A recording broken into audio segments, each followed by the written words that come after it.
வாழ்வோம் நலமுடன் சீரிஸ் 3 நிகழ்ச்சிக்கு உங்களை அன்போடு வரவேற்பது doctor I Sumaiya Banu, lecturer, faculty of physiotherapy, doctor MGR educational research institute. இன்று டயபெட்டிக் ஃபுட் அல்சர் என்ற தலைப்பில் நம்மோட பேச இணைந்திருக்கும் மருத்துவர் doctor S Nithyaraj sir. He is a plastic surgeon, professor of surgery, ACS medical college and hospital. வணக்கம் சார். வணக்கம் doctor Sumaiya. So shall start with the question? Yes please. So டயபெட்டிஸ்னால் என்னன்றது சுருக்கமாக சொல்கிறீங்களா? டயபெட்டிஸ்னால் ஒரு ஒரு ஒரு கிவன் பாயிண்ட் ஆஃப் டைமில் ஒருத்தரோட சுகரோட அளவு நார்மலை விட அதிகமாக இருந்தால் அது டயபெட்டிஸ்ன்னு சொல்லுவோம். ஸோ நார்மல் வேல்யூ வந்து 120 மில்லிகிராம்லேருந்து 140 மில்லிகிராம்னு நம்மளுக்கு எல்லாருக்கும் தெரியும். எப்போது அதை விட கொஞ்சம் அதிகமாக இருக்கோ at any given point of time நம்ம அந்த கண்டிஷனை டயபெட்டிஸ்ன்னு சொல்லுவோம். ஓகே டாக்டர், இப்போ காமனாக டயபெட்டிஸால் அஃபெக்ட் ஆகிற ஏஜ் குரூப் என்ன இருக்குது? ஓகே, டயபெட்டிஸ் வந்து யூஸ்வலாக எல்லாரும் நினைக்கிறது கொஞ்சம் வயசானவங்களுக்கு தான் வரும், ஒரு பர்டிகுலர் ஏஜுக்கு அப்புறம் தான் வரும்னு நினைப்பாங்க. But that is not the case. சின்ன குழந்தைங்களுக்கும் வரும், சின்ன வயதினருக்கும் வரும். ஸோ எனி ஏஜ் குரூப், எந்த ஏஜ் குரூப்பில் வேணால் டயபெட்டிஸ் வரலாம். So we have 2 types of diabetes. டயபெட்டிஸை பொதுவாக 2 வகை பிரிச்சுக்கலாம். ஒன்று வந்து டைப் 1, இன்னொன்று வந்து டைப் 2. டைப் 1 வந்து சின்ன வயசில் இருக்கிறவங்களுக்கு வர டயபெட்டிஸ்ன்னு பொதுவாக நம்ம அப்படி புரிஞ்சுக்கலாம். டைப் 2 டயபெட்டிஸ் வந்து ஒரு எல்டர்லி பர்சன், ஒரு anybody who is above 35 to 40க்கு மேலே வருது டைப் 2 டயபெட்டிஸாக எடுத்துக்கலாம். So the answer to your question will be எந்த வயதினருக்கும் டயபெட்டிஸ் வரலாம். Okay doctor. ஸோ வந்து டயபெட்டிஸ் வரதால ஏதாச்சும் பர்டிகுலர் பாடி பார்ட் அஃபெக்ட் ஆகுதோ இல்லை பாடி ஆர்கன் அஃபெக்ட் ஆகுமா? எஸ். டயபெட்டிஸ் வந்து அது ஒரு சிஸ்டமிக் டிசீஸ்ன்னு சொல்லுவோம். சிஸ்டமிக் டிசீஸ்னால் உடம்புல இருக்கிற எல்லா பாகத்தையும் பாதிக்கக்கூடிய தன்மையுடையது டயபெட்டிஸ். அதனால தான் we call it a silent killer. Sugar அதிகமாக இருந்தால் என்ன, அதனால் என்ன டாக்டர் பிரச்சனை, அதை ஏன் நம்ம கண்ட்ரோல் பண்ணோன்னு கேட்டிங்கன்னா, இந்த காலப்போக்கில் சுகர் என்ன பண்ணணும்னா 2 வகையான ப்ராப்ளம்ஸை உண்டு பண்ணோம். ஒன்று வந்து உடம்புல இருக்கிற இரத்த குழாய்களை பாதிக்கும், 2வது வந்து நரம்புகளை பாதிக்கும். ஸோ இரத்த குழாய் எங்கெல்லாம் போதோ அந்த உறுப்புகள் எல்லாம் பாதிக்கும். இரத்த குழாய் போகாத உறுப்பே இல்லை இல்லையா?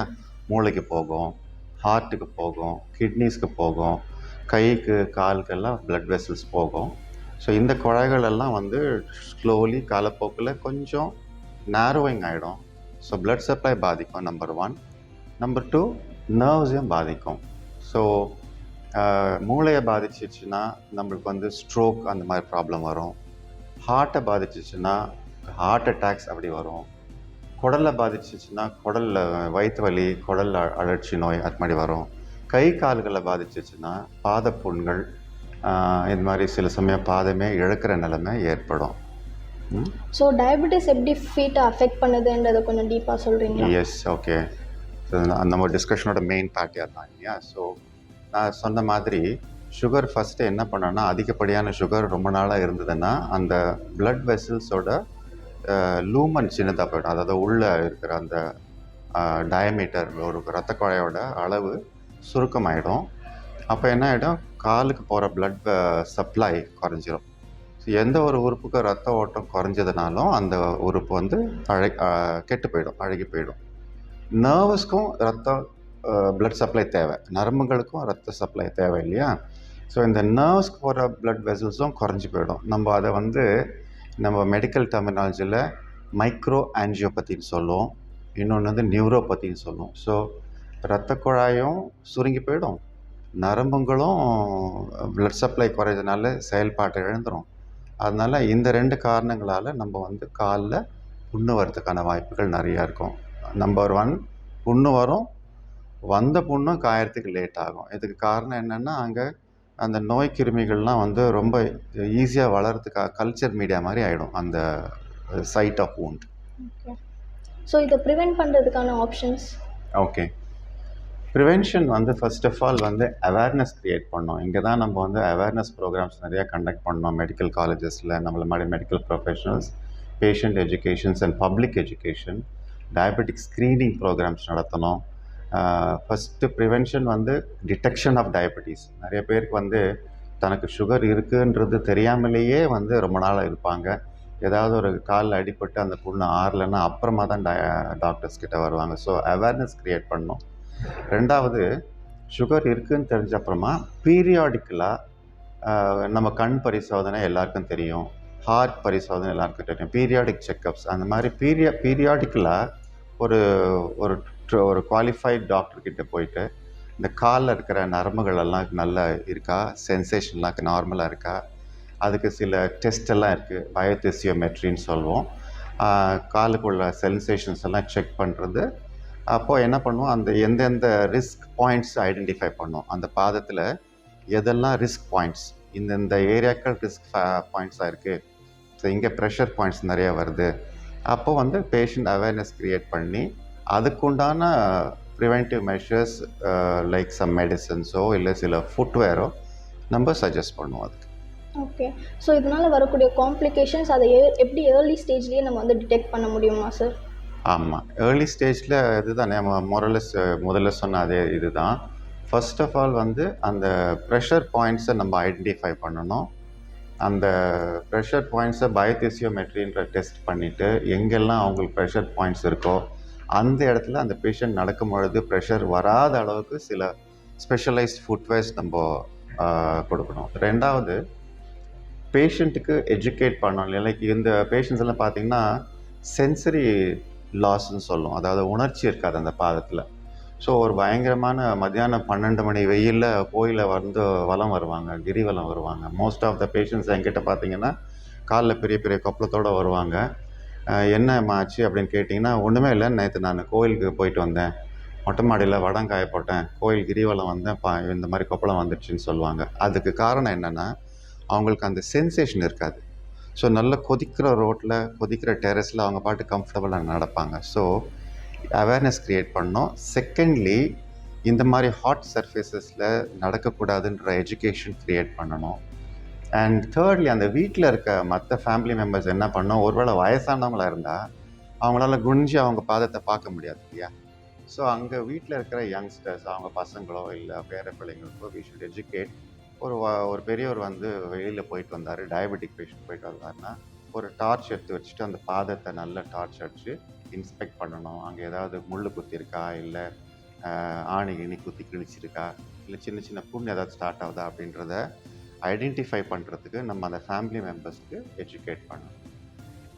சில சமயம் யாரும் இல்லை டாக்டர், எனக்கு என் பசங்கள்லாம் லண்டனில் இருக்காங்க, அமெரிக்காவில், நான் தனியாக தான் இருக்கேன் அப்படின்னு சொல்லும்போது நான் என்ன சொல்வேன்னா, ஒரு கண்ணாடி வச்சுக்க சொல்லுவேன். அந்த ஒரு எதிரில் ஒரு மிரர் வச்சுட்டு அந்த மிரரில் அந்த பாதத்தை காமிச்சு அதோட ரிஃப்ளெக்ஷன் சர்ஃபேஸை அந்த கண்ணாடியில் பார்த்துட்டு ஏதாச்சும் அப்நார்மாலிட்டிஸ் இருக்கான்றது பேஷண்ட்டே கண்டுபிடிச்சி ஏதோ ஒன்று வித்தியாசமாக இருக்குது அப்படின்னு அவருக்கு தோணுச்சுன்னா இம்மிடியேட்டாக அவரோட ஃபேமிலி டாக்டர்கிட்ட போய் அவர் செக் பண்ணிக்கிட்டாருன்னா காம்ப்ளிகேஷன்ஸ் வரதை தடுத்துடலாம். புண்ணு வந்தால் கூட ஆரம்ப நிலையிலேயே நம்ம அதுக்கு வைத்தியம் பண்ணிடலாம். Okay doctor. ஸோ ஃபுட் அல்சரை ட்ரீட் பண்ணுறதுக்கான ஆப்ஷன்ஸ் என்னென்ன டாக்டர் இருக்குது?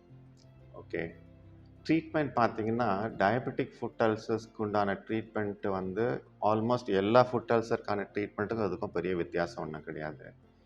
சின்ன சின்ன கட்டிகள், சீழ்கட்டிகள் வந்துச்சுன்னா அதை முதல்ல ட்ரெயின் பண்ணிவிடுவோம்.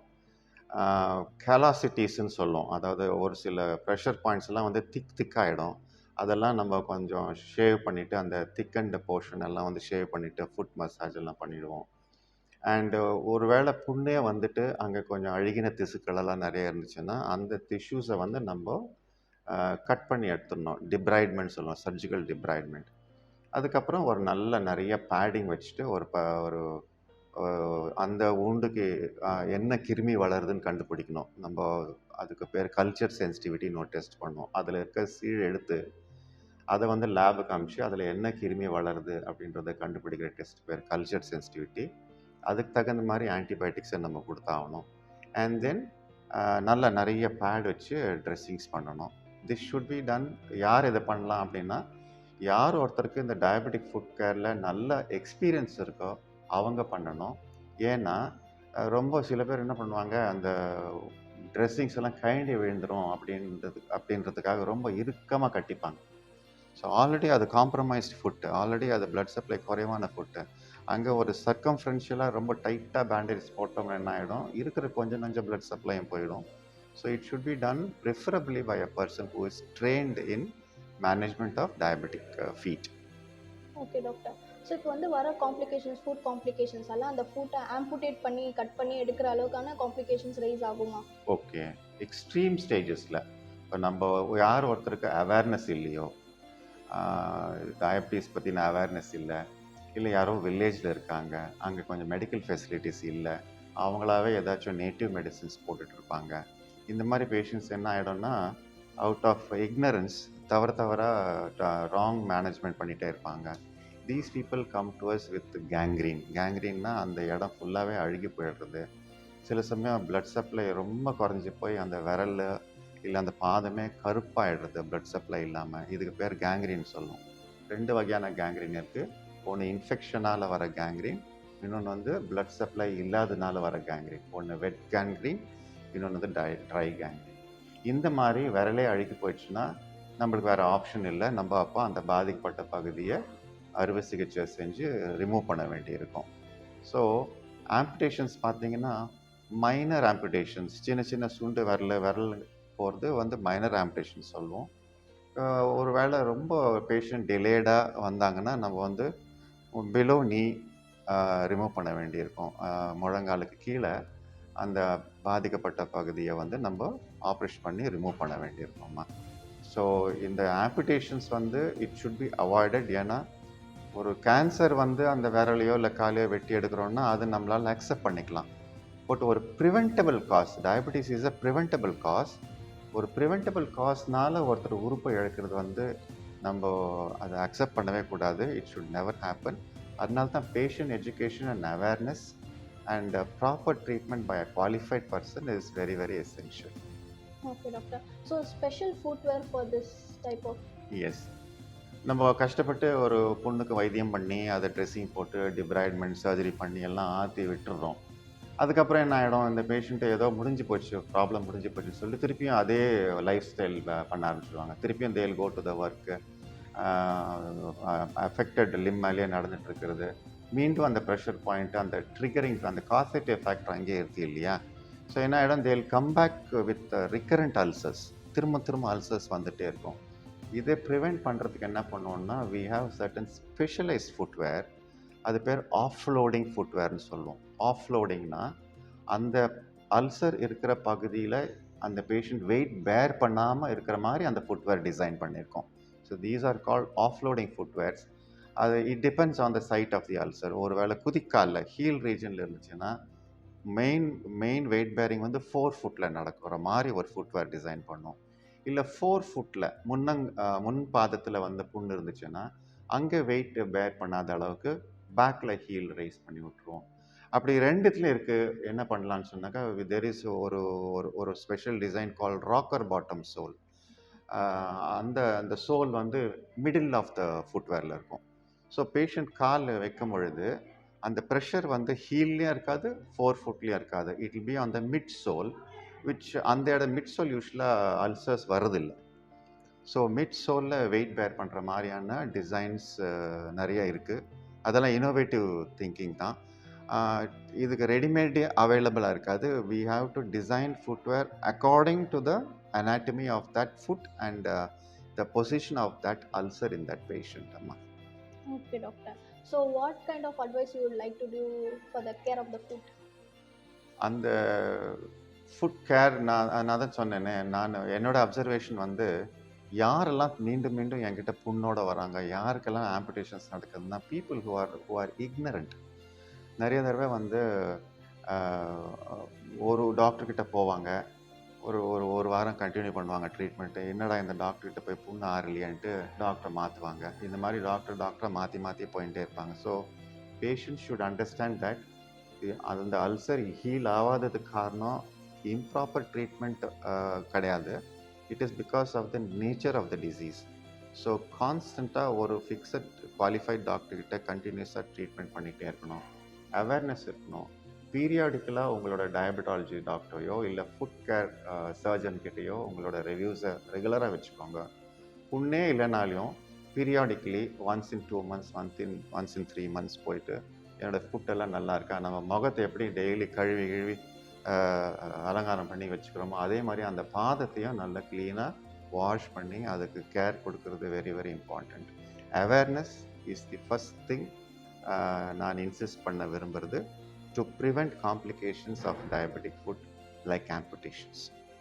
Okay doctor, thank you. ஒரு சிறிய இடைவேளைக்கு பின் மீண்டும் தொடர்வோம்.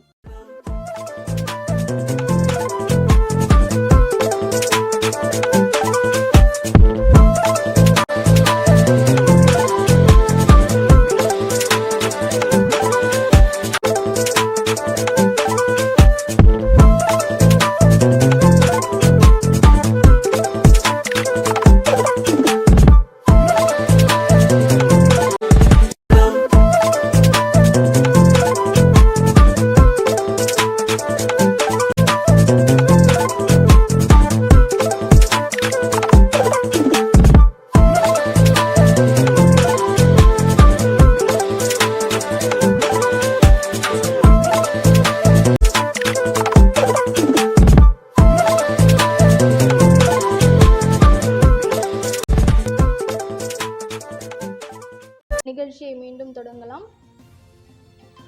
ஸோ நேயர் ஒருத்தர் கால் பண்ணுறாங்க சார், அவங்களோட குவாரிஸ் என்ன இருக்குன்றத பேசணும். ஹலோ.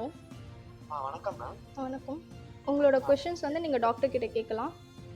ஓகே. சொல்லுங்க. வணக்கம் சார். சொல்லுங்க சார். சார், இப்போ சுகர் இருக்க பேஷண்ட்டுக்கு வந்து காலில் புண்ணு வருதுன்றது வந்து எல்லாருக்கும் வந்து தெரிஞ்ச விஷயம். ஓகே. என்னன்னா சுகர் கண்ட்ரோலாக இருந்தாலும் காலில் புண்ணு வர்றதுக்கான வாய்ப்புகள் இருக்கா சார்? ஓகே ஓகே, புரிஞ்சிடுச்சு. I answer. ஓகே, உங்கள் கேள்வி. அவர் என்ன கேட்குறாருன்னா, சுகர் பேஷண்ட்ஸ்க்கு காலில் புண்ணு வரன்றது எனக்கு புரிஞ்சிடுச்சு, பட் சுகர் கண்ட்ரோலில் இருந்தால் கூட காலில் புண்ணு வருமானதை கேட்குறாரு. இதுக்கு பதில் என்னென்னா, ஒருத்தருக்கு பாதத்தில் புண்ணு வருது சுகர்னாலன்னா, அது வந்து அதுக்கு காரணம் neuropathy number 1, number 2 micro angiopathy. இந்த 2 ப்ராப்ளம்ஸும் ஆல்ரெடி நடந்து முடிஞ்சிடுச்சு. இது ஒரு கிரானிக் ப்ராசஸ். இது ஒரு நாளில் 2 நாளில் வர்ற விஷயம் கிடையாது. இது வந்து மாதக்கணக்கில் இல்லை பல வருஷங்களாக அந்த வெசல்ஸ்லேயும் அந்த நர்வ்ஸ்லேயும் நடந்த ஒரு இர்ரிவர்சிபிள் சேஞ்ச்னால வர ப்ராப்ளம்ஸ் இதெல்லாம். ஸோ ஒருத்தருக்கு புண்ணு வந்துச்சுனாலே வந்து இர்ரிவர்சிபிள் டேமேஜ் நடந்துச்சுன்னு அர்த்தம். அதுக்கப்புறம் நம்ம ப்ராப்பராக டெடிக்கேட்டடாக ஒரு டாக்டர்ஸ் கிட்ட போயிட்டு அந்த டயபெட்டிஸை கண்ட்ரோலில் வச்சுக்கிட்டா கூட அந்த டயபெட்டிஸ் ஏற்படுத்தின அந்த பாதிப்பு அது கண்டினியூ ஆகிட்டே தான் இருக்கணும். அந்த நியூரோபதியும் மைக்ரோ ஆஞ்சியோபதியும் ரிவர்ஸ் பண்ணுறது வந்து ரொம்ப கஷ்டம். ஸோ ஒன்ஸ் ஒரு அல்சர் டெவலப் ஆகிட்டா அது மேற்கொண்டு பெருசாகாமல் தடுக்கலாம், இல்லைன்னா ஓரளவுக்கு அது ஹீல் ஆகிறதுக்கு நான் எஃபர்ட்ஸ் எடுத்துக்கலாம். பட் அந்த நியூரோபதி கண்டினியூ ஆகுறதுனால அந்த சுகர் கண்ட்ரோலில் இருந்தால் கூட அந்த பேஷண்ட்ஸ்க்கு திருப்பியும் ஃபுட் அல்சர்ஸ் வர ரிஸ்க் இருக்குது. ஸோ எனக்கு சுகர் நல்லா கண்ட்ரோல் ஆகிடுச்சு, இனிமேல் எனக்கு காலில் புண்ணே வராது அப்படின்ட்டு ஒரு பேஷண்ட் வந்து தவறாக புரிஞ்சிக்கக்கூடாது. Always they have to be aware that foot ulcers can occur even if the diabetes is under control. Okay doctor. Thank you doctor, it was a great interaction. So கேட்ட எல்லா questions-க்கும் you gave a brief explanation. So next episode we will be meeting again. Thank you. Thank you Dr. Somaya.